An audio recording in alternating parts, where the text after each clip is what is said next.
Un tema que se encuentra estrechamente conectado con la actividad procesal, con la teoría de los actos procesales, es el tema de la nulidad. Las nulidades son sanciones jurídicas al incumplimiento de las formas procesales, de las formalidades, de los requisitos, de las reglas que se establecen para la celebración de un determinado acto procesal. Podríamos entonces definirla, pues, o sea, las nulidades como aquellas sanciones que establece el ordenamiento procesal como consecuencia a la violación, al quebrantamiento, a la transgresión de los requisitos, reglas o formalidades que establece la ley para la celebración, para la celebración de un acto procesal, para la realización del mismo. Estas nulidades, como veremos más adelante, dependiendo de cuáles formalidades en particular hayan sido quebrantadas, estas nulidades tendrán una mayor o una menor trascendencia con relación al proceso. Me explico, trascendencia en el sentido de que es posible que el proceso pudiese continuar dependiendo de determinada clase de nulidad, o que el proceso no pueda seguir sin que se reconstruya, sin que se reformule, sin que el acto realizado, el acto viciado, se vuelva a ejecutar. Entonces, por eso, como veremos más adelante, la doctrina, así como también la ley, distingue las llamadas nulidades absolutas de las nulidades relativas. Ahora, antes de hablar de la clasificación de las nulidades, es importante destacar cuáles son los principios en que se fundamentan estas nulidades, cuáles son los principios que rigen estas nulidades, es decir, que sirven de guía, de directriz para el entendimiento de las regulaciones concernientes a este tema, al tema de la nulidad. En materia de nulidades reinan entonces un conjunto, pues, de principios o de reglas fundamentales, las cuales, independientemente de la regulación que pueda haber en la ley de los mismos, esos principios han de regir, han de servir de guía, de directriz en el tema de la nulidad. Es decir, con relación a si se aplica o no se aplica esta sanción jurídica que constituye la nulidad cuando se produce el quebrantamiento de las formalidades establecidas en la ley para la realización de un acto procesal. Entonces, hay unos principios fundamentales, unas reglas fundamentales, y esas reglas fundamentales son las que van a servir de base, de fundamento para la aplicación de las disposiciones jurídicas, de las normas establecidas en la ley con relación al tema de la nulidad, con relación a si un determinado acto ha de considerarse nulo o no ha de considerarse nulo, y qué consecuencias va a tener ello de cara, pues, a la continuación del proceso. Ahora, ¿cuáles son estos principios fundamentales en materia de nulidad? Entre esos principios, quizás el de mayor relevancia es el principio de la legalidad. ¿Qué significa esto del principio de la legalidad? Bueno, de que tanto el presupuesto de la nulidad como la nulidad misma como sanción deben estar establecidas en la ley como garantía para el ciudadano, para darle certidumbre al justiciable en cuanto a la aplicación de la ley, en cuanto a la administración de justicia. Es decir, la nulidad es una sanción, y como toda sanción debe cumplir con los requisitos que la teoría del derecho ha señalado, ha de tener o ha de cumplir toda sanción jurídica. ¿Cuáles son esos requisitos? Bueno, primero, ser la consecuencia de un determinado hecho. Es decir, ¿es consecuencia de un determinado hecho la nulidad? Sí, es la consecuencia de la transgresión de ciertas formalidades, de ciertos requisitos, de ciertas reglas establecidas para un determinado acto. Un segundo requisito: ¿son coercitivas las nulidades? No sé, se aplican independientemente de la voluntad de aquellos a que pudiese verse afectados por la sanción, por la aplicación de la misma. Entonces, en ese sentido, bueno, son coercitivas. En tercer lugar, siempre las sanciones implican la anulación o la disminución de un derecho, de un bien jurídico del que resulta afectado. Bueno, evidentemente ellas también anulan, disminuyen ciertos derechos, ciertas situaciones que ya se consideraban verificadas y que no había que volver sobre ellas, ciertos actos, ciertas actuaciones en el proceso que se consideraba que no debía volverse sobre ellos, que ya habrían sido realizados, que serían hechos cumplidos, y esa expectativa que se tiene, esa expectativa se pierde cuando se sanciona con la nulidad. Y bueno, y en tercer lugar, las nulidades, como toda sanción jurídica, deben ser declaradas judicialmente. Entonces, es decir, siendo de esta manera, siendo que se trata de las nulidades de sanciones jurídicas, como vengo diciendo, ellas, a los fines de darle certeza a los ciudadanos respecto del ejercicio del poder estatal, respecto de la administración de justicia, es decir, es indispensable que las mismas estén contempladas en la ley. Es decir, que tanto el presupuesto de la sanción, es decir, el quebrantamiento de la forma procesal, como también la consecuencia jurídica de que eso, es decir, de que la transgresión, de que ese quebrantamiento va a generar la anulación, la nulidad del acto, eso ha de estar previsto legalmente. Por lo tanto, de no estar fijada en la ley, de no estar fijado, establecido en la ley, que un determinado acto deba cumplir con ciertos requisitos y que la consecuencia del incumplimiento de esos requisitos va a ser la nulidad de dicho acto, no podría hacerse esa declaratoria. En otras palabras, la declaratoria de una nulidad no dependerá en ningún caso del arbitrio, de la discrecionalidad del juez, sino que la misma deberá estar contemplada legalmente. Legalmente como qué, como consecuencia, como he dicho, jurídica a la transgresión de una formalidad o de unas formalidades relativas a cierto acto procesal. O sea, si no está contemplado, como he dicho, en la ley, el presupuesto de la nulidad, así como también la nulidad misma, entonces esa nulidad o eso que se pretende que sea una nulidad, eso no podrá ser aplicado. ¿Por qué? Porque rige en esta materia el principio de la legalidad. Es decir, todo esto se traduce en ¿qué? En la obligatoriedad que tiene, por lo tanto, el juez de que al declarar una nulidad, debe fundamentar la causa legal que la motiva, las razones legales que la sustentan, es decir, la base normativa que contempla que ella sea el efecto o consecuencia de la transgresión de determinadas formas procesales.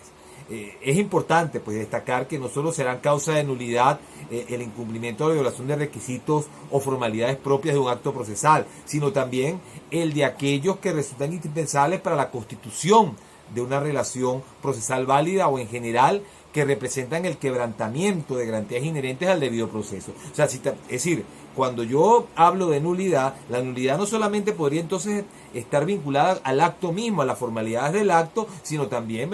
a la violación de las garantías inherentes al debido proceso o de los presupuestos procesales. La falta de presupuestos procesales también podría ser una causa de nulidad, solamente que tendría una mayor jerarquía, una mayor entidad, una mayor gravedad, esa nulidad fundada en el quebrantamiento de presupuestos procesales o, como he dicho también, en el de garantías inherentes al debido proceso. En tales hipótesis es también destacar, ¿no? Aunque la nulidad no estuviese contemplada en la ley expresamente, es decir, aunque por lo general siempre habrá alguna regulación al respecto, la nulidad, a pesar de que si no estuviese prevista expresamente como la consecuencia jurídica, la misma tendrá como fundamento esa nulidad las normas de rango constitucional en que se sustentan esos presupuestos, esas garantías fundamentales del proceso, como por ejemplo tenemos en la Constitución venezolana el artículo 49 de la Constitución, en el cual allí se señalan todas las garantías inherentes al debido proceso. Entonces, en otras palabras, es decir, si hay una violación del debido proceso, aunque la ley no lo dijese, Es decir, el sentido que ha de dársela a la misma es que, dada la importancia que tiene las garantías del debido proceso en la constitución misma, en el desarrollo de la estructura misma del proceso penal, pues entonces en esos casos, a pesar de que no hubiese, si es que no la hay, una regulación legal, de todas maneras, es decir, dada la jerarquía, la importancia de las normas transgredidas, quebrantadas en la realización del hecho, pues entonces, es decir, no sería necesario que encontrar en la ley que la consecuencia jurídica de la sanción que es decir, que el fundamento jurídico de la sanción, disculpen, que es la nulidad, esté en la ley, sino que uno lo deduciría o no lo podría inferir de las normas constitucionales que rigen la materia, como por ejemplo el artículo 49 de la Constitución. Mire, otro principio fundamental en materia de nulidades es el principio de la trascendencia. De acuerdo con el principio de la trascendencia, toda nulidad ha de tener como presupuesto la producción de un daño o perjuicio a una de las partes, como consecuencia precisamente del incumplimiento, de la violación de la forma procesal. O sea, no será por tanto suficiente que se hubiera producido el incumplimiento de los requisitos del acto. Es decir, no basta con la inobservancia de las formas procesales, sino que será necesario un perjuicio a una de las partes. Sin perjuicio, no será necesario que la nulidad cumpla sus efectos, como el de retrotraer el proceso a fases anteriores, con miras a celebración nuevamente del acto viciado, etc. Es decir, es necesario un perjuicio. Por lo tanto, el régimen procesal de las nulidades no se establece pura y simplemente para que los actos se cumplan con todos y cada uno de sus requisitos, sino que se establecen estas regulaciones en materia de nulidad fundamentalmente para proteger los derechos de las partes. En consecuencia, o sea, sin producirse ningún agravio a alguna de las partes, sin menoscabo de sus derechos o intereses, carecerá de sentido la declaratoria de una nulidad. O sea, el principio de trascendencia incluso encuentra una regulación expresa en el segundo aparte del artículo 177 del Código Orgánico Procesal Penal, en el cual se dispone que el acto viciado no podrá sanearse,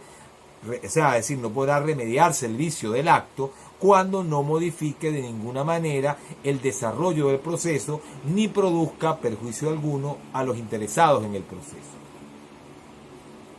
Bueno, además, este principio de trascendencia encuentra también regulación en los apartes segundo y tercero del artículo 179, igualmente del Código Orgánico Procesal Penal, en donde se señala que no procederá la declaratoria de la nulidad por defectos insustanciales en la forma del acto. De esta manera, se dispone que la nulidad solo podrá acordarse en caso de que el acto procesal produjese un perjuicio, como vengo diciendo, a los intervinientes, el cual solo pudiera ser reparable, perjuicio, repito, que solo pudiera ser reparable mediante la declaratoria de nulidad. Eso es a lo que apunta el segundo aparte del artículo 179 del Código Orgánico Procesal Penal. O sea, la ley considera que existirá un perjuicio cuando el incumplimiento de las formas atenta contra las posibilidades de actuación de cualquiera de los intervinientes en el proceso. Eso también está regulado expresamente, esto que acabo de decir, en el tercera parte del artículo 179 del Código Orgánico Procesal Penal. Miren, un tercer principio es el principio de la finalidad. En virtud de este principio, no procederá a la nulidad de un acto si el mismo ha cumplido con el fin para el que estaba establecido. Es decir, si el acto llegó a cumplir con su propósito, con la función que tenía ese acto en la tramitación del proceso, no podrá declararse entonces su anulación, su nulidad. La aplicación de este principio dependerá pues de que el acto de que se trate, así como de la evaluación legal o judicial acerca del fin para el cual fue establecido en la ley. Es decir, necesariamente tendrá que el juez valorar, hacer un juicio de valor acerca de si el acto cumplió o no cumplió con la finalidad que tenía o que tenía preestablecida en la ley. Este principio también tiene una regulación expresa en el Código Orgánico Procesal Penal. Lo podemos deducir del numeral tercero del artículo 178, en el que se dice que como lo que se contempla como uno de los casos en que el acto viciado se considerará legalmente convalidado, que el mismo, no obstante su irregularidad, hubiera conseguido su finalidad. Bueno, el cuarto principio al que voy a hacer referencia en materia de nulidades es el principio de la convalidación. Toda nulidad inicialmente es convalidable, salvo que se trate de una nulidad absoluta, y ya explicaré más adelante en qué consisten las nulidades absolutas. Estas nulidades absolutas, en todo caso, no pueden ser de ninguna manera aprobadas por las partes, consentidas por las partes. Por lo menos inicialmente no puede ser así. De este modo, yo creo que, que una conclusión a la que podemos llegar es que no podrá declararse la nulidad de un acto. O sea, con base en este principio podemos llegar a la conclusión de que no puede declararse la nulidad de un acto si el interesado respecto de ese acto consintió expresamente o tácitamente en ese acto defectuoso, en que fuese realizado de esa manera, violando, quebrantándose ciertas normas o ciertas formalidades, ciertas reglas establecidas para la celebración de dicho acto. Es decir, aquí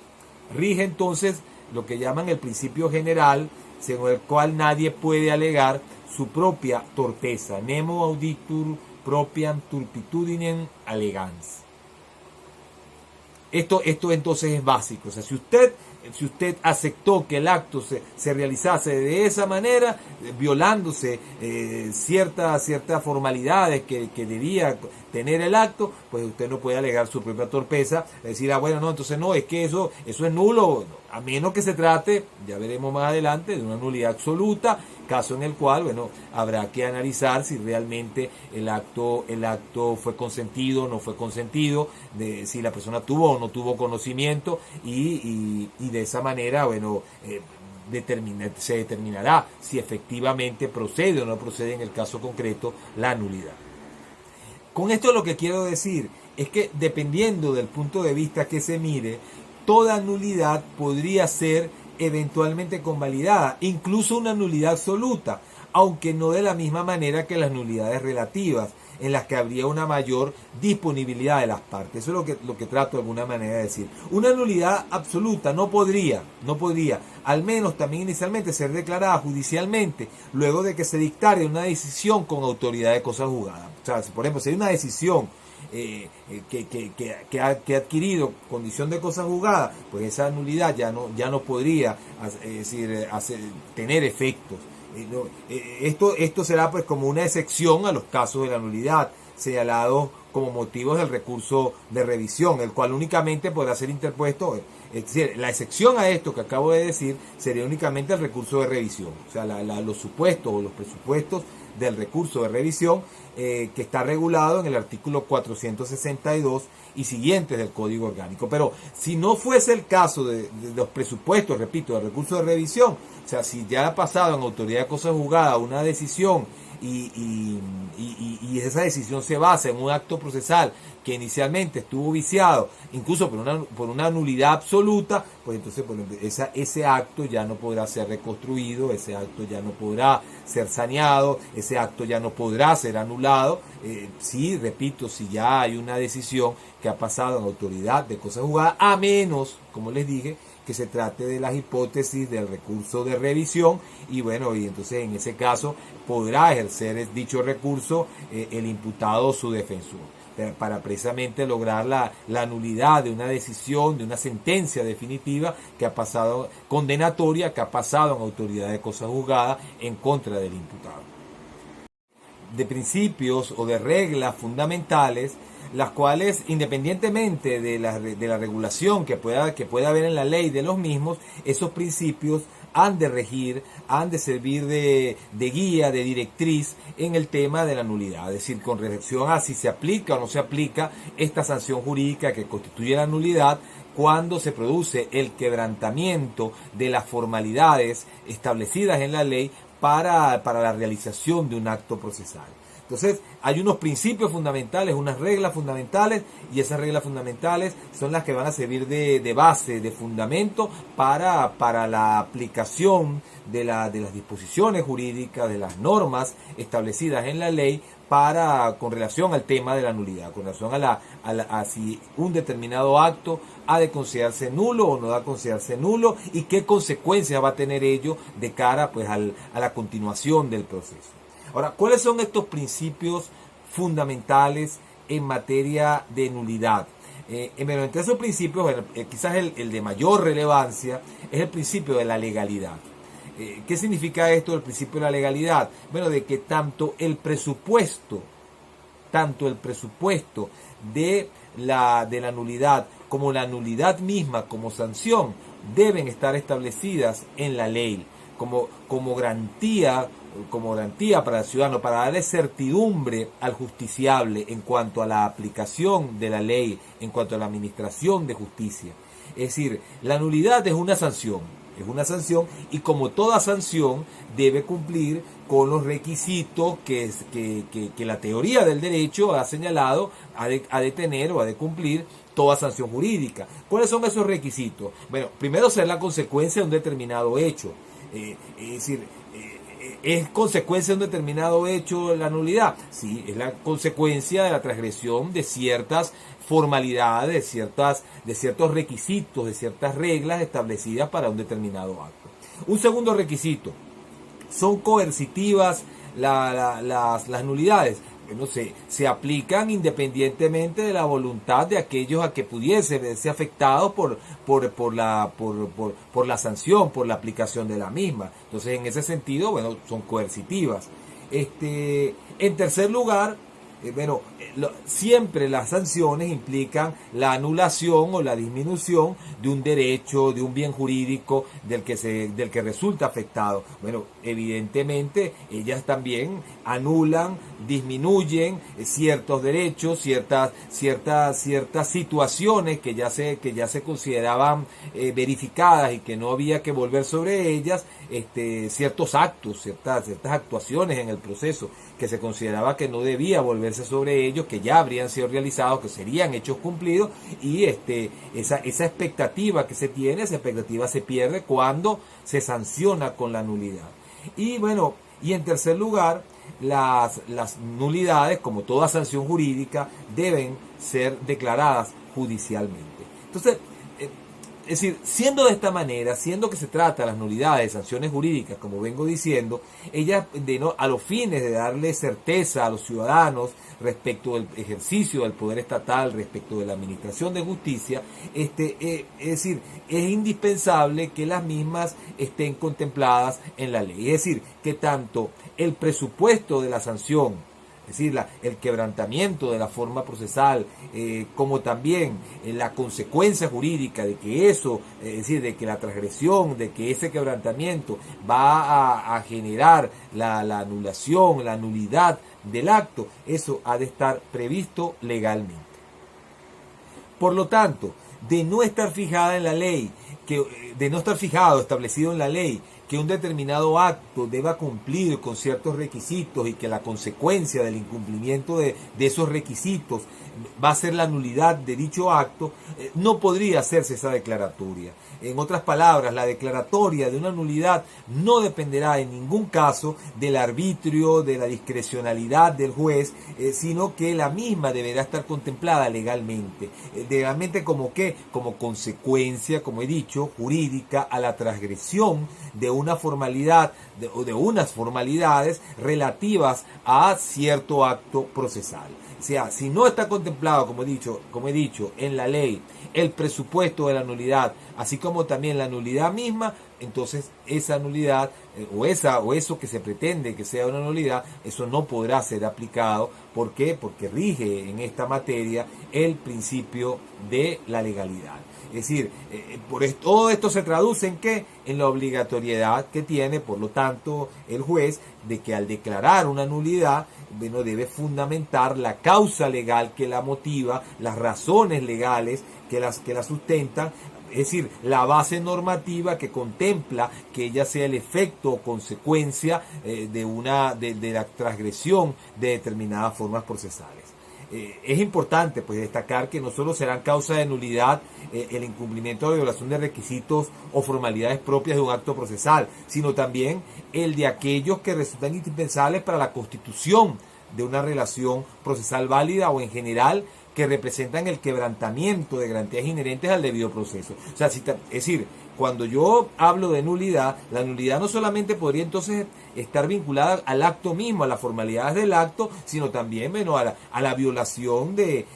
las garantías inherentes al debido proceso o de los presupuestos procesales. La falta de presupuestos procesales también podría ser una causa de nulidad, solamente que tendría una mayor jerarquía, una mayor entidad, una mayor gravedad, esa nulidad fundada en el quebrantamiento de presupuestos procesales o, como he dicho también, en el de garantías inherentes al debido proceso. En tales hipótesis es también destacar, ¿no? Aunque la nulidad no estuviese contemplada en la ley expresamente, es decir, aunque por lo general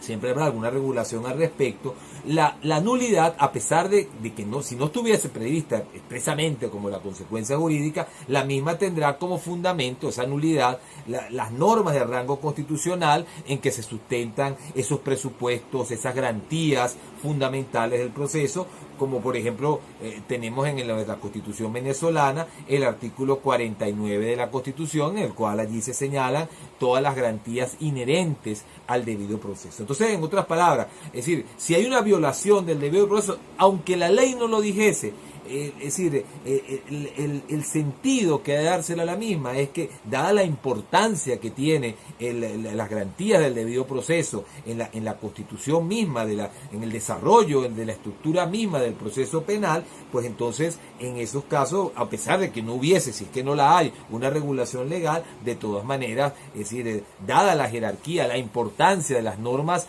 transgredidas, quebrantadas en la realización del hecho, pues entonces es decir, no sería necesario que encontrar en la ley que la consecuencia jurídica de la sanción que es decir, que el fundamento jurídico de la sanción, disculpen, que es la nulidad, esté en la ley, sino que uno lo deduciría o no lo podría inferir de las normas constitucionales que rigen la materia, como por ejemplo el artículo 49 de la Constitución. Mire, otro principio fundamental en materia de nulidades es el principio de la trascendencia.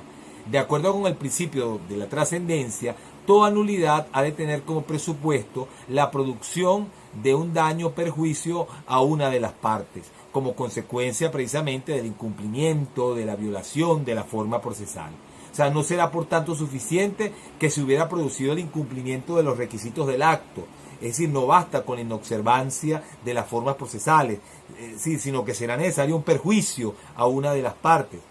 Sin perjuicio no será necesario que la nulidad cumpla sus efectos, como el de retrotraer el proceso a fases anteriores, con miras a celebración nuevamente del acto viciado, etc. Es decir, es necesario un perjuicio. Por lo tanto, el régimen procesal de las nulidades no se establece pura y simplemente para que los actos se cumplan con todos y cada uno de sus requisitos, sino que se establecen estas regulaciones en materia de nulidad fundamentalmente para proteger los derechos de las partes. En consecuencia, o sea, sin producirse ningún agravio a alguna de las partes, sin menoscabo de sus derechos o intereses, carecerá de sentido la declaratoria de una nulidad. O sea, el principio de trascendencia incluso encuentra una regulación expresa en el segundo aparte del artículo 177 del Código Orgánico Procesal Penal, en el cual se dispone que el acto viciado no podrá sanearse, o sea, es decir, no podrá remediarse el vicio del acto cuando no modifique de ninguna manera el desarrollo del proceso ni produzca perjuicio alguno a los interesados en el proceso. Asimismo, este principio se encuentra una regulación en los apartes segundo y tercero del artículo 179 del Código Orgánico Procesal Penal, en donde se señala que no procederá a la declaratoria de la nulidad por defectos insustanciales en la forma del acto. De esta manera, se dispone que la nulidad solo podrá ser acordarse en el caso de que el acto procesal produjese un daño o perjuicio a los intervinientes, el cual solo pudiera ser reparable mediante la declaratoria de nulidad. Esto es lo que dice, bueno, el segundo aparte del artículo 179 del Código Orgánico Procesal Penal.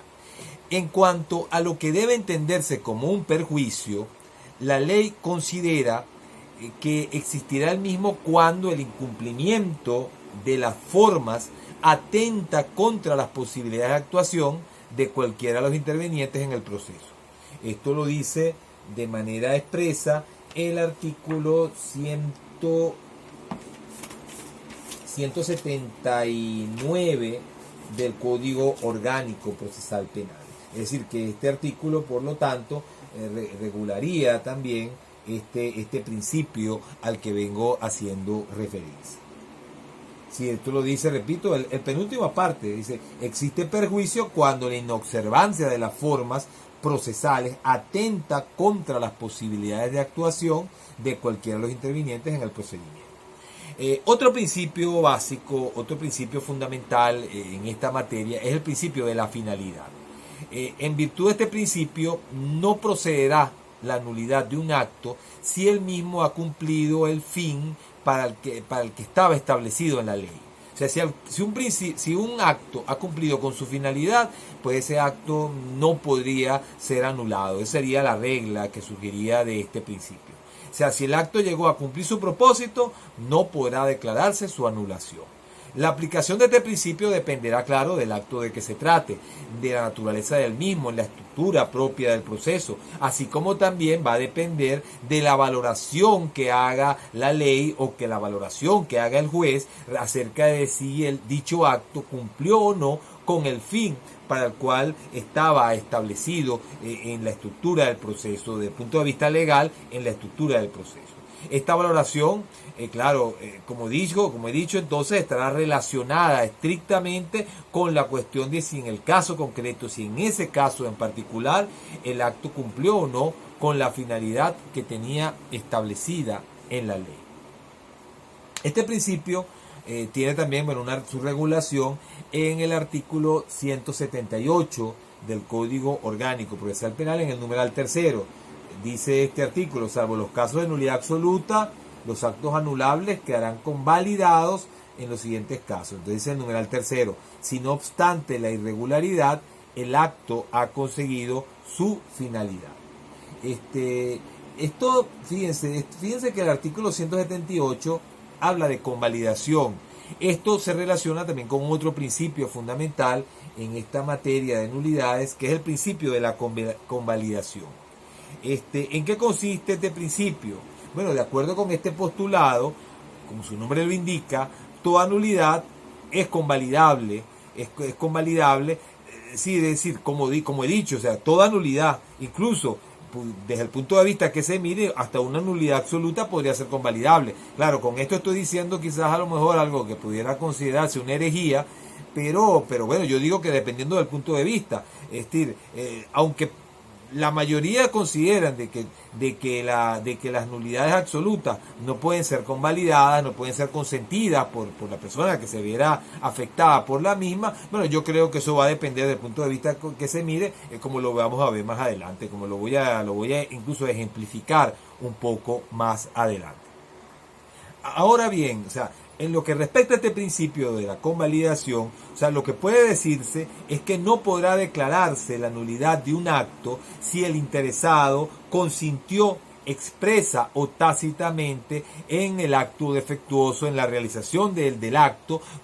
no cumpliéndose con determinadas formalidades, con las formalidades que establecía la ley. O sea, aquí de alguna manera,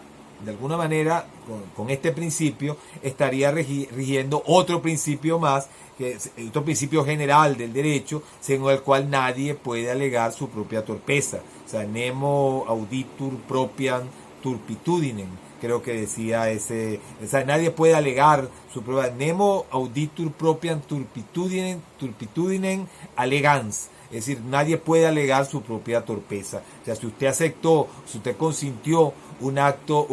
defectuoso, pues entonces no puede decir, bueno, no, pero es que eso yo no debía aceptarlo y alegar eso para pedir la nulidad o solicitar la nulidad del acto. No, la nulidad quedaría convalidada. Ahora, volviendo al punto pendiente, al respecto de si la nulidad absoluta, que dije que podía ser como una especie de herejía, al respecto de si la nulidad absoluta puede ser consentida o convalidada, yo claro, la respuesta en general es que es en sentido negativo, en realidad es en sentido negativo, pero yo creo que quizás, o sea, es en sentido negativo porque por la trascendencia que tiene la nulidad absoluta y sobre todo es decir, los derechos que se podrían o que se vulneran o que se podrían vulnerar cuando se transgreden ciertas formalidades inherentes al acto, formalidades que tienen que ver con la defensa del imputado, con derechos básicos o fundamentales del imputado. Entonces, claro, si uno parte de esa base, uno dirá, bueno, una nulidad absoluta en un Estado de Derecho no podría ser de ninguna manera convalidada. Pero, claro, yo digo que dependiendo del punto de vista que se mire, ya que con cierta razón podría afirmarse de que una nulidad absoluta podría ser convalidada cuando, por ejemplo, esa nulidad, el acto nulo que sirvió de base a una sentencia que ha pasado en autoridad de cosas juzgadas. O sea, yo creo que en cuanto a nulidad absoluta, claro, hay una menor disponibilidad para las partes en cuanto al consentir o convalidar dicha nulidad, pero sí de alguna manera podrían convalidarse cuando no se ejercen los recursos, es decir, con respecto a esa nulidad, y esa nulidad luego se materializa, es decir, se vuelve, vamos a decir, llega a formar parte de un proceso cuya sentencia ha pasado en autoridad de cosas juzgadas. O sea, yo creo que la única excepción que podría ocurrir es que se trate de alguno de los casos del recurso de revisión, o sea, alguno de los casos que señala la ley del recurso de revisión, que pudiese el imputado, si una sentencia fue condenatoria y se basó en una nulidad absoluta, pudiese el imputado o su defensor ejercer pues el recurso de revisión y que se revise precisamente la cosa juzgada y se anule esa sentencia. Pero no tratándose de estos casos, bueno, si las partes admitieron la violación la violación de un derecho fundamental, o sea, se produjo una nulidad absoluta y eso no afectó al imputado y la decisión pasó en autoridad de cosa juzgada, bueno, yo lo dejo al punto para discutirlo, pero yo diría de que esa nulidad no podría ser hecha valer y de alguna manera, bueno, fue consentida por aquellos que se vieron afectados por la misma, pero que no ejercieron los recursos correspondientes en el momento determinado, y luego se dictó una decisión. Espero que se haya entendido esto. Luego se dictó una decisión que ha pasado en autoridad de cosas juzgadas y que esa nulidad nunca fue alegada por quien tenía derecho a alegarla, porque se veía perjudicado por la misma. Ahora, si se trata del imputado, de una violación de sus derechos fundamentales, bueno, entonces ya yo he mencionado de que en esos casos, es decir, está el recurso de revisión. El recurso de revisión se encuentra previsto en el artículo 400, creo que es el 62 del Código Orgánico Procesal Penal, sí, en el artículo 462, y bueno, y allí se mencionan una serie de casos en los cuales una sentencia que haya pasado en autoridad de cosas juzgadas podría ser anulada siempre y cuando se den alguna de los requisitos, de las condiciones que señaladas en este mismo artículo, que tiene 6 numerales. Entonces, bueno, yo creo que en principio uno podría decir, bueno, toda nulidad se puede convalidar, pero claro, la forma de convalidación sería un tanto distinta dependiendo del caso. Ahora, ¿qué es lo que diría o qué es lo que dice generalmente la doctrina? Bueno, que las únicas nulidades, y eso, bueno, vuelvo a insistir sobre ello, la doctrina mayoritaria dirá que solo las nulidades relativas serían convalidables y las nulidades absolutas de ninguna manera serían convalidables. Eso sería, bueno, sería, y eso es lo que quizás, bueno, debamos aceptar, ¿no? Debemos aceptar como premisa. Yo de todas maneras dejo el caso planteado en el cual, bueno, yo creo que de alguna manera se produce una convalidación de una nulidad, y aunque fuese una nulidad absoluta, siempre y cuando, claro, es decir, ese proceso en que se materializó esa nulidad, haya la decisión que se tome respecto de la sentencia que se hubiera dictado en el mismo, hubiese pasado en autoridad de cosa juzgada, caso en el cual yo creo que se produce pues algo parecido a lo que es una convalidación. Pero bueno, alguien podrá decir que no, que eso podrá ser anulado. Bueno, yo creo que podría ser anulado solamente en los casos en que prevé la ley a favor del imputado, que es los casos del recurso de revisión. Pero no siendo el caso del recurso de revisión, yo creo que no podría, esa nulidad podría hacerse valer con posterioridad por el acusador, por el Ministerio Público. No podría ser hecha valer esa nulidad si no fue en su momento recurrida, o sea, no se pretendió anularla en el momento que se verificó. De todas maneras, bueno, el punto lo dejo en el aire para su discusión. El principio de la convalidación está expresamente regulado en el artículo 178, como lo dije hace un momento, en el artículo 178 del Código Orgánico Procesal Penal. El principio de convalidación, ¿cómo está regulado? Bueno, dice este artículo, salvo los casos de nulidad absoluta, pues allí sería la afirmación de que solamente en la nulidad relativa es que podría haber la convalidación. Salvo los casos de nulidad absoluta, los actos anulables quedarán convalidados en los casos siguientes. Entonces dice, primero, cuando las partes no hayan solicitado oportunamente su saneamiento. Segundo, cuando quienes tengan derecho a solicitarlo hayan aceptado expresa o tácitamente los efectos del acto. Y tercero, si no obstante la irregularidad, el acto ha conseguido su finalidad, que fue el caso que mencioné con anterioridad, que sea del principio de la finalidad del acto. Un último principio al que voy a hacer referencia en esta materia de nulidades es el principio de la declaración judicial. Como las sanciones que son las nulidades deben ser declaradas por un juez. Es indispensable, es un requisito fundamental que las nulidades sean declaradas judicialmente. No existirá nulidad sin una sentencia o fallo judicial que declare dicha nulidad.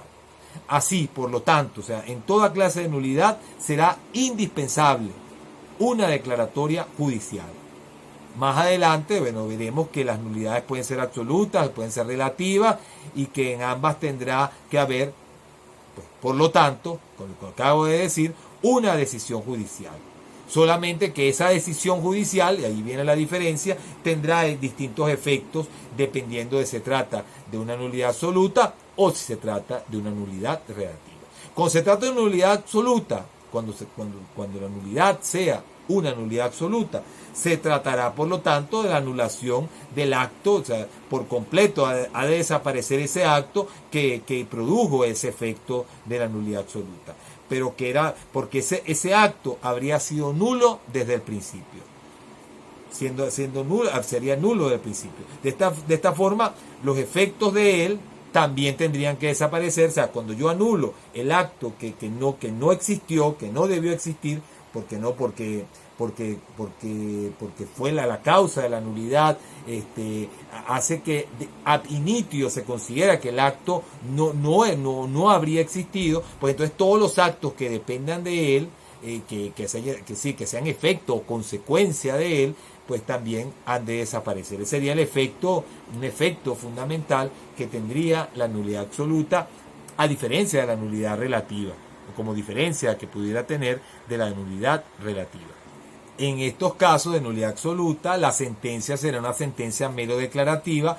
en ella se expresará que ese acto nunca tuvo validez, independientemente de que en principio hubiera surtido algún efecto. A diferencia de esto, cuando se trata de una nulidad relativa, el acto habría tenido validez desde un principio. No ocurre como en la nulidad absoluta, pero luego la declaratoria habría perdido dicha condición, convirtiéndose en un acto nulo del cual no podrán dimanar o surgir efectos. En este caso, la sentencia sería una sentencia constitutiva, ya que el acto pasará a tener una nueva consideración jurídica. Habrá transitado de un estado a otro estado, de la validez que tenía inicialmente a la nulidad del acto en sí mismo. Este principio de la declaración judicial se deduce también del artículo 179, así como los otros principios que tienen, pues, que se pueden inferir de los artículos 178 y 170 y 100 de las regulaciones que tiene la ley. Uno podría inferir este principio de la declaración judicial del artículo 179, en el cual se señala de manera expresa que la nulidad debe ser declarada judicialmente mediante auto motivado. De conformidad, con este artículo, entonces es necesaria una declaración judicial para que pueda tener la nulidad los efectos que señala la ley. De conformidad también con este último dispositivo, con el artículo 179, el auto en que se acuerde la nulidad deberá especificar claramente el acto viciado u omitido, y también deberá indicar los actos anteriores o concomitantes al mismo, como también los posteriores a los que se extiende la nulidad por su vinculación con el acto anulado. Por último, esta decisión sobre la nulidad señalará también qué derechos y garantías del interesado fueron quebrantados, la forma en que se les afectó, y de ser posible también ordenará que aquellos fueran rectificados, ratificados o renovados, dependiendo del caso. Contra el auto que declare la nulidad cabe también el recurso de apelación dentro de los 5 días siguientes. Esto lo dice también este artículo, los 5 días siguientes a la notificación. Si la nulidad hubiera sido declarada sin lugar, la apelación solo tendrá efecto devolutivo. Esto último que acabo de mencionar no está propiamente en el artículo 179, sino está en el artículo 180, en el cuarto y en la última parte de este artículo, del artículo 180. O sea, cuando dice contra el auto que declara la nulidad, las partes podrán interponer recurso de apelación dentro de los 5 días siguientes. Y la apelación interpuesta contra el auto que declara sin lugar la nulidad solo tendrá efecto devolutivo. En cuanto a las clases de nulidad, se distinguen 2 formas de nulidad, como he venido diciendo, las nulidades absolutas y las nulidades relativas. Algunos autores también mencionan la llamada inexistencia del acto, considerándola como una tercera forma de nulidad. Sin embargo, es mayoritaria la idea de que esta constituye una forma de nulidad absoluta y por lo tanto la distinción solamente cabría hacerla entre nulidades absolutas y nulidades relativas. O sea, es decir, que habría que darle a esto que llama la inexistencia del acto el mismo tratamiento jurídico de una nulidad absoluta. Cabe destacar que la clasificación entre nulidades absolutas y nulidades relativas tuvo su origen en el derecho civil. Las nulidades absolutas se consideraron o se asociaron desde siempre con el incumplimiento de los requisitos esenciales para un negocio jurídico, de manera que su consecuencia habría sido o siempre sería la de que el acto no podría formarse. Este sería el motivo por lo que esta clase de nulidad, por lo menos para la mayoría de los autores, no podría ser convalidada. Al contrario, la nulidad relativa consistiría en el incumplimiento de requisitos no considerados indispensables, es decir, de exigencias, podríamos llamarlas accesorias, las cuales no tendrían trascendencia en la realización del acto. En estos supuestos, entonces el acto habría nacido, como lo mencioné antes cuando hablaba de los principios relativos a las nulidades. El acto habría nacido, pero de manera irregular, es decir, que el acto tendría validez, se habría formado en sus elementos esenciales, solo que por el incumplimiento de la formalidad accesoria podría eventualmente anularse. Podríamos decir entonces que en conclusión, que mientras la nulidad absoluta el acto nunca se formó, En la nulidad relativa, el acto se habría formado, el acto se habría constituido, pero estaría sujeto a la declaratoria de nulidad en virtud del vicio, el vicio que tiene del incumplimiento de las reglas, de las formalidades que tenían que cumplirse para la celebración del acto, y que, bueno, que lo hacen un acto, por lo tanto, un acto viciado. En cualquier caso, sea una nulidad absoluta o sea una nulidad relativa, en virtud de la declaración judicial, como lo he dicho anteriormente, será indispensable que se declare en una sentencia, en una decisión judicial, la nulidad. La diferencia estará solo en la clase de decisión judicial, como lo mencioné, ya que en las nulidades relativas la sentencia será, como dije, constitutiva, mientras que en la nulidad absoluta será una sentencia mero declarativa, es decir, se declarará que ese acto nunca existió, y bueno, todo lo que esté vinculado, todas las consecuencias de ese acto serán también nulas, es decir, el proceso tendrá que reponerse al estado en que se dicte nuevamente aquel acto que fue nulo, de nulidad absoluta. Bueno, y como dije, con relación a la inexistencia del acto, bueno, eso sería simplemente una forma de nulidad absoluta, o sea, no sería una forma distinta de nulidad, por lo menos así no lo vamos a entender aquí, sino que sería simplemente una forma de nulidad absoluta. Sin embargo, bueno, mire, hay quienes consideran, debo también señalarlo, que algunos prefieren mantener la diferencia entre la inexistencia del acto con la nulidad absoluta. Es decir, algunos argumentan que cuando se trata de la inexistencia del acto, este nunca habría tenido validez, es decir, que se habría tratado de un no acto, respecto del cual no se requeriría la declaratoria de la nulidad. Por consiguiente, la inexistencia del acto se diferenciaría desde este punto de vista de la nulidad absoluta, en que la nulidad absoluta, al igual que la nulidad relativa, sería obligatoria una declaración judicial de nulidad. En cambio, cuando se trata de la inexistencia del acto, desde este punto de vista, ningún juez tendría que declarar la nulidad del acto viciado, porque el acto no habría existido, sino que sería un no acto. Esto equivaldría, por lo tanto, a decir que mientras que en la inexistencia del acto no ha nacido ni surtirá efecto de ninguna clase, en la nulidad absoluta el acto sí habría nacido, se habría constituido y se mantendría surtiendo efectos, es decir, tendría valor, aunque luego pudiera declarársele como viciado mediante una declaratoria judicial de nulidad y el acto, entonces, a partir de esa declaratoria es que nunca habría existido. Nuevamente, concluyendo, en otras palabras, entonces la diferencia para algunos entre la inexistencia del acto y la nulidad absoluta es que en la nulidad absoluta forzosamente tendría que haber una declaración judicial, mientras que cuando se trate de la inexistencia del acto no se requeriría esa decisión judicial, es decir, en contraste pues con la nulidad absoluta, cuando se trata de la inexistencia del acto no se requiere la decisión judicial, y que operaría entonces de pleno derecho la nulidad de dicho acto. El acto procesal habría entonces adolecido de un vicio de tanta gravedad, o sea, desde este punto de vista, que ni siquiera habría podido llegar a constituirse dicho acto. Si partimos de esta premisa, entonces, bueno, incluso las nulidades absolutas, no solo las relativas, podrían llegar a convalidarse, esto a diferencia de la inexistencia del acto, en el cual no habría forma alguna de convalidación. O sea, eso si aceptamos lo que dije yo hace un momento, de que dependiendo del punto de vista que se mire, las nulidades absolutas también podrían ser convalidadas. Dependiendo, insisto, del punto de vista que se mire, y por eso hablé del caso de la cosa juzgada. Pero no es a lo que apunta el Código Orgánico, por lo menos en los términos de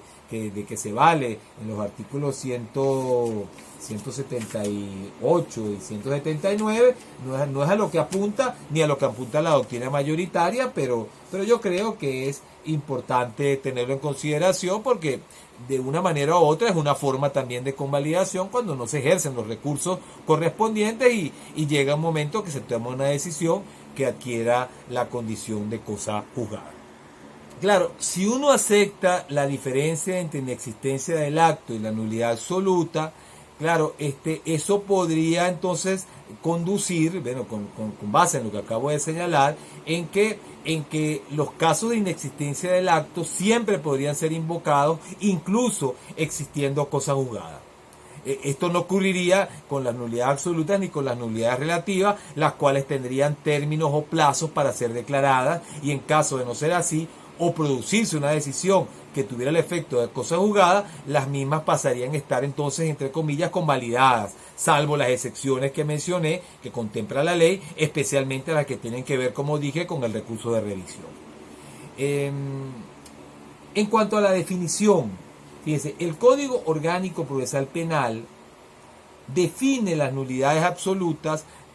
pero no define las nulidades relativas, por lo tanto uno puede inferir de esto de que una nulidad será relativa en la medida de que no sea una nulidad absoluta, es decir, que la misma no cumpla con las condiciones, con los requisitos señalados para la nulidad absoluta. Las nulidades absolutas están definidas en el artículo 175 del Código Orgánico Procesal Penal. Dice este artículo: serán consideradas nulidades absolutas aquellas concernientes a la intervención, asistencia y representación del imputado o imputada en los casos y formas en que este código establezca, o las que impliquen la inobservancia o violación de derechos y garantías fundamentales previstos en este código, la Constitución de la República, las leyes y los tratados, convenios y acuerdos internacionales suscritos y ratificados por la República de Venezuela. Esto sería entonces la definición de nulidad absoluta, y claro, al no haber una definición de las nulidades relativas, o sea, por la ley no define la nulidad relativa, bueno, su concepto, a mi manera de ver, surgirá de la regulación misma que hace el código, bueno, de la nulidad absoluta, y puede de esta manera, pues, podríamos definir a las nulidades relativas como toda inobservancia o incumplimiento de requisitos o formalidades de un acto procesal que no configurasen una nulidad absoluta. Esta clase de nulidades serán entonces las únicas que para la doctrina mayoritaria podrían ser convalidadas u objeto de saneamiento en los términos que utiliza el propio Código Orgánico Procesal Penal. O sea, en conclusión, por lo tanto, una nulidad absoluta no podrá ser ni saneada ni convalidada. Bueno, ni convalidada en el sentido que, salvo la excepción que he mencionado, por lo menos desde mi punto de vista, por lo menos en principio, por eso digo que no podría ser convalidada. Sin embargo, siempre podrá alegarse con respecto a lo que estoy diciendo de que hay una prohibición en el Código Orgánico Procesal Penal de que se convaliden nulidades absolutas. Bueno, claro, puede haber una prohibición, pero si de hecho ocurre, llega un momento que al haber una decisión con autoridad de cosa juzgada, bueno, es decir, también hay razones de orden público para que esa decisión sea respetada, salvo el caso, como he venido diciendo, de las hipótesis del recurso de revisión. Entonces, bueno, como dije, pues el tema lo dejo para la discusión, pero esto de que, sí, a pesar de que la ley diga en los artículos de entender que en los artículos 177 y en el artículo 178 que las nulidades absolutas no pueden ser ni saneadas ni convalidadas, aunque la ley diga eso, yo creo que eso dependerá del punto de vista que se mire, y que en ciertos casos, podría convalidarse una nulidad absoluta o verse convalidada una nulidad absoluta cuando se ha dictado una decisión que ha pasado en autoridad de cosa juzgada. En cuanto a las causas de la nulidad, el motivo de que el acto no surta efecto, siempre ha de ser el incumplimiento de las formalidades establecidas legalmente para realizar dicho acto. O sea, podría decirse de esta manera que el concepto de nulidad dependerá en lo básico de la inobservancia, como he venido diciendo, o del incumplimiento de las formas establecidas legalmente para realizar el acto. O sea, no tiene que ver con el contenido del acto, sino con las formalidades que debían realizarse, que deberían cumplirse para celebrar el acto. Por lo tanto, es decir, cuando hay un vicio, o sea, lo que se trastoca será el medio utilizado para lograr determinar el resultado, para lograr determinado resultado, es decir, no el resultado en sí mismo, sino el medio, o sea, la forma que se utilizó para lograr un determinado resultado en el proceso. Claro, también es posible que el contenido del acto pueda llegar a ser nulo. Esto, claro, al quebrantarse principios fundamentales, claro, o sea, el resultado también podría ser nulo y no solamente la forma. Por ejemplo, se trastocan principios como la defensa, la igualdad procesal, etcétera, etcétera, que son fundamentos de nulidad absoluta, pero también el resultado, o sea, el resultado del acto va a ser nulo y no solamente la forma o el medio ¿cómo se llama? Al no cumplirse con determinadas formalidades establecidas en la ley para la celebración del mismo. Cuando hay un resultado de esta naturaleza, es decir, cuando no hay propiamente la violación de formas procesales, sino que se produce ya un resultado contrario a ciertos principios básicos del procedimiento. O sea, en estos casos la nulidad quizás no se puede hacer valer como un recurso autónomo de la manera señalada en el Código Orgánico Procesal Penal, sino que la nulidad va a depender, cuando se trata ya pues del resultado del acto, lo que quebranta, menoscaba, viola principios fundamentales del proceso penal asociados al Estado de Derecho, sobre todo los asociados al Estado de Derecho, en estos casos, como dije, bueno, no dependerá del recurso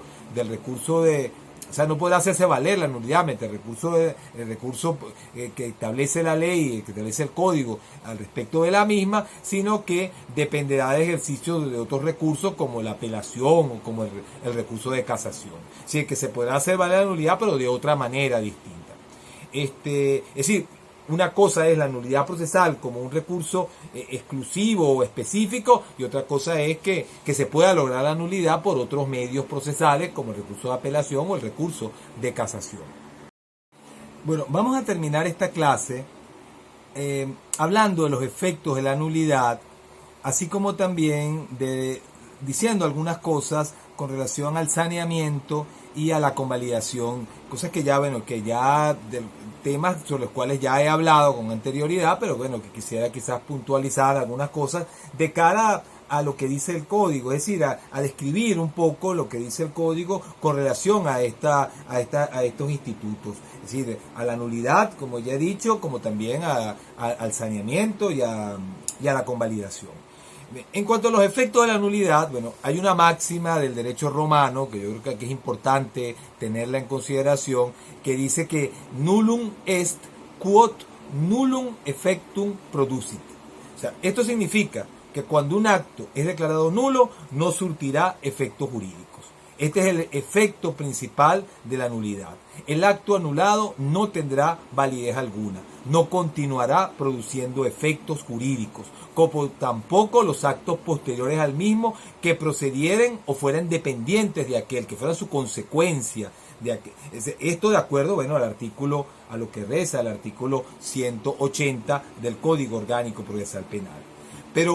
Pero bueno, también es importante destacar que el código distingue la nulidad del acto de su saneamiento o convalidación, y que cada una de estas figuras tiene sus propios efectos o consecuencias. Por eso es que aquí me estoy refiriendo única y exclusivamente a los efectos de la nulidad. Más adelante, bueno, voy a hacer algunos señalamientos sobre el saneamiento y la convalidación, que son también figuras señaladas aquí en el Código Orgánico Procesal Penal. Entonces, respecto a los efectos de la nulidad, volviendo al tema de los efectos de la nulidad, bueno, de conformidad con el artículo 174 del Código Orgánico Procesal Penal,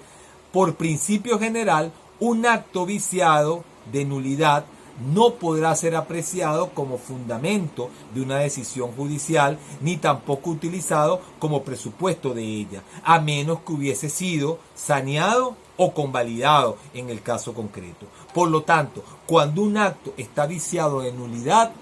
debemos recordar eso, no tendrá ningún valor de cara a la tramitación del procedimiento, ya que ninguna decisión judicial podrá estar fundamentada en dicho acto que estuvo viciado de nulidad. Además, bueno, como mencioné, de acuerdo al artículo 180 del Código Orgánico Procesal Penal, Una vez declarada la nulidad de un acto, al mismo tiempo se declarará también la de los actos posteriores que emanaren o que fueren dependientes de dicho acto. Sin embargo, bueno, conforme a esta misma disposición, la declaratoria de nulidad del acto no podría, esto es una prohibición que establece este artículo, no podría retrotraer el proceso a etapas anteriores, produciendo un grave perjuicio al imputado, salvo que el fundamento de la nulidad estuviera en la violación de una garantía establecida a su favor. Este artículo también, este artículo 180, señala que si durante la audiencia preliminar se declarase la nulidad de actuaciones judiciales realizadas en la etapa de investigación, no podría retrotraerse el procedimiento a esta última fase. Además, también se señala que tampoco se podría retrotraer el procedimiento a la fase de investigación o a la audiencia preliminar en virtud de nulidades que fuesen declaradas durante el juicio oral y público. Fíjate, esto también es una prohibición. Ahora, a mi manera de ver, estas reglas, estas prohibiciones que contempla el artículo 180, deben ser interpretadas de manera restrictiva. Esto en el sentido de entender que la prohibición de retrotraer el procedimiento a fases anteriores solo procederá cuando se trate de nulidades relativas, pero no cuando se trate de una nulidad absoluta a favor del imputado, claro está. El caso en el cual, independientemente de la fase en que se encuentre el proceso, yo considero que, y ese es el sentido que apunta o que debería apuntar el artículo 180 que estoy aquí citando, es decir, el caso en el cual el proceso deberá retrotraerse pues al momento en que fue dictado el acto nulo, siempre que, repito, se hayan violado derechos o garantías establecidas a favor del imputado. Es decir, que se trate, por lo tanto, de una nulidad absoluta. Se trata de una nulidad absoluta, pues el proceso sí que podrá retrotraer. Estas prohibiciones no podrán aceptarse o no podrían admitirse. Es decir, que podría, por lo tanto, ser declarados nulos, pues los actos subsiguientes que hubieran surgido fueran dependientes de ese acto anulado y, por lo tanto, claro, el procedimiento podría retrotraerse a fases anteriores. Yo creo que esta prohibición, como he dicho, solo operará cuando se trate de una nulidad relativa, no cuando se trate de una nulidad absoluta establecida, sobre todo a favor del imputado. Si fuera a favor del imputado únicamente, que es la interpretación que yo señalo, bueno, esto significaría también que aun tratándose de una nulidad absoluta, este artículo apuntaría a lo que voy a decir ahora, que aun tratándose de una nulidad absoluta, y que no fuese a favor del imputado, que fuera a favor es decir, que el perjudicado hubiese sido el Ministerio Público, hubiera sido el acusador particular, bueno, ellos podrían entonces convalidar esa nulidad absoluta en la medida de que aquí dice que el proceso no podrá retrotraerse de la fase intermedia, de la fase de juicio a fases anteriores. Entonces, es decir, de alguna manera, fíjense, el código está dando a entender eso que he venido yo diciendo, de que dependiendo del caso pudiera una nulidad absoluta incluso ser convalidable, no convalidable en el sentido que le da a la expresión convalidación el Código Orgánico Procesal Penal, pero sí convalidable en el sentido de que las partes, el que fuese perjudicado por la misma, la hubiese dejado pasar y el procedimiento hubiera a su vez pasado a otra fase, a una fase distinta, a la fase intermedia, de la fase de investigación a la fase intermedia, o de la fase de investigación o de la fase intermedia a la fase de juicio, dependiendo, por ejemplo, si fue un procedimiento abreviado. Entonces, yo creo que no puede ser la intención del legislador, no podía el convalidar nulidades absolutas por el simple hecho de que hubieran cerrado ya determinadas etapas del proceso, si esa nulidad absoluta es a favor del imputado. O sea, es decir, no creo que pudo haber sido la intención, porque en estos casos, estamos hablando de principios, de garantías que son básicas, fundamentales en un Estado de Derecho y yo creo que, bajo ninguna circunstancia, pues el imputado, la torpeza que pesa de su defensa o la torpeza pueda de alguna manera dejar transcurrir una nulidad que era a su favor y que constituyó la violación de sus derechos fundamentales. Yo creo que en esos casos siempre podrá retrotraerse el proceso a fases anteriores, a pesar de la aparente, digo yo, prohibición que se señala en este artículo 180. Para terminar, bueno, voy a hablar un poco del saneamiento y la convalidación del acto procesal en los términos que se señala aquí en el código. Bueno, como he venido destacando, estas instituciones, estos institutos, solo están previstos para el caso de las nulidades relativas. Está prohibida expresamente, pues entonces, con base en los artículos 177 y 178 del Código Orgánico Procesal Penal, está prohibida expresamente el saneamiento o la convalidación de nulidades absolutas. El saneamiento consiste, ¿qué es el saneamiento? Bueno, en la reforma o modificación del acto, es decir, del acto que se encuentra viciado, del acto en que no se cumplieron las formalidades, no se cumplieron con los requisitos, con las formalidades establecidas en la ley. A fin, bueno, se hace el saneamiento a fin de precisamente cumplir con esos requisitos, con esas formalidades que fueron quebrantadas al realizarse, a ejecutarse dicho acto. O si se trató de la omisión de un acto, bueno, se consistirá el saneamiento en la realización de ese acto que se omitió, de aquello que no se hizo, cumpliéndose en todo caso, bueno, por lo tanto, con las formalidades que se necesitan, las formalidades legales que se necesitaban cumplir para la celebración de dicho acto. De acuerdo con el primera parte del artículo 177, bueno, el saneamiento será mediante una solicitud y esta solicitud deberá cumplir con ciertas formalidades. O sea, ¿cuáles son estas formalidades que debe cumplir la solicitud de saneamiento? Bueno, deberá describirse el defecto del acto que se considera viciado, como también los actos que estén vinculados o sean dependientes de dicho acto. Asimismo, la solicitud deberá contener el señalamiento de los derechos y de las garantías del interesado que se violaron o incumplieron mediante el acto, aclarándose cómo se produjo la afectación de los mismos. Además, bueno, el que solicita el saneamiento deberá proponer una solución respecto, bueno, de aquello que plantea, del problema jurídico que plantea. En cuanto al término, para solicitar el saneamiento, según el mismo artículo 177, deberá hacerse mientras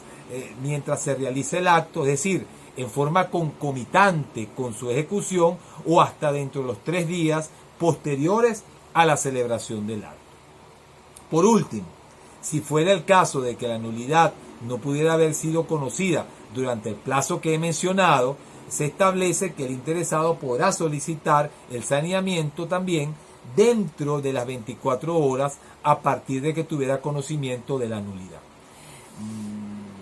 Es de señalar también que la ley contempla un término preclusivo para la solicitud del saneamiento. Este término preclusivo,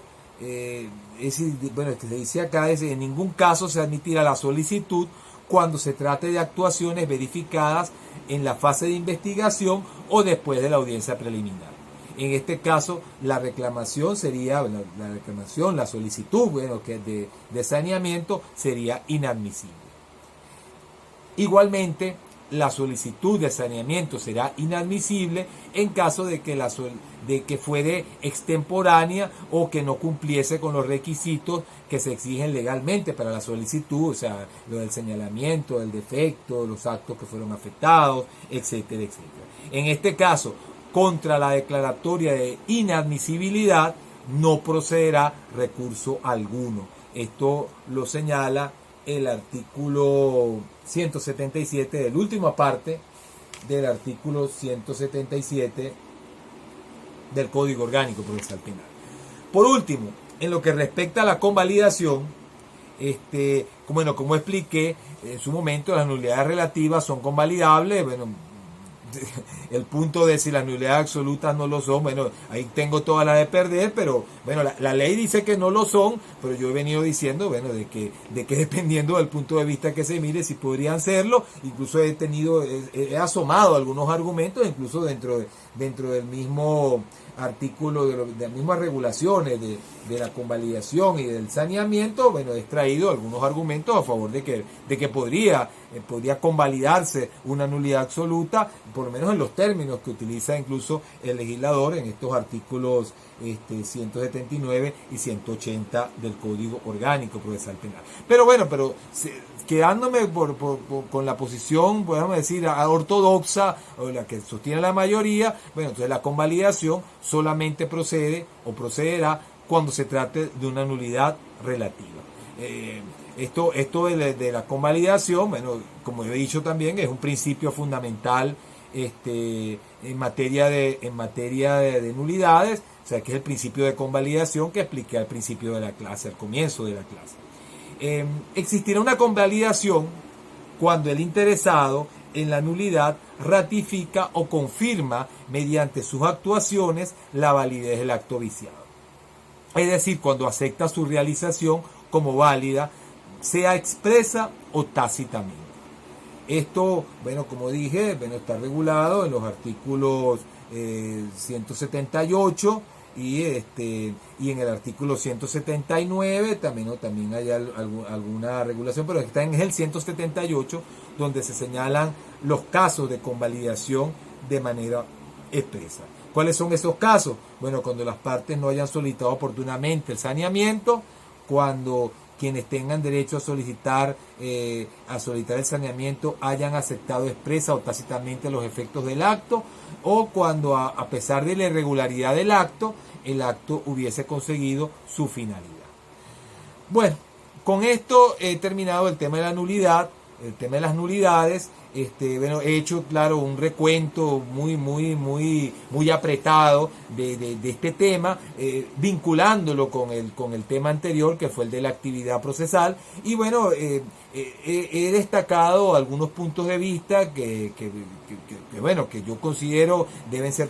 tenidos en cuenta de cara a este tema, pero que la ley y la doctrina mayoritaria pareciera no ir de la mano con lo que señalo, como por ejemplo esto que he dicho de que las nulidades absolutas en ciertas hipótesis podrían convalidarse o verse convalidadas a pesar de que existe una prohibición legal al respecto. Entonces, bueno, con esto terminamos el tema de la nulidad y en la clase que viene vamos a hablar de las decisiones judiciales, las clases de decisiones judiciales, para ver si ya un poco más adelante comenzamos ya propiamente con el procedimiento, hablando de la fase de investigación. Hasta pronto.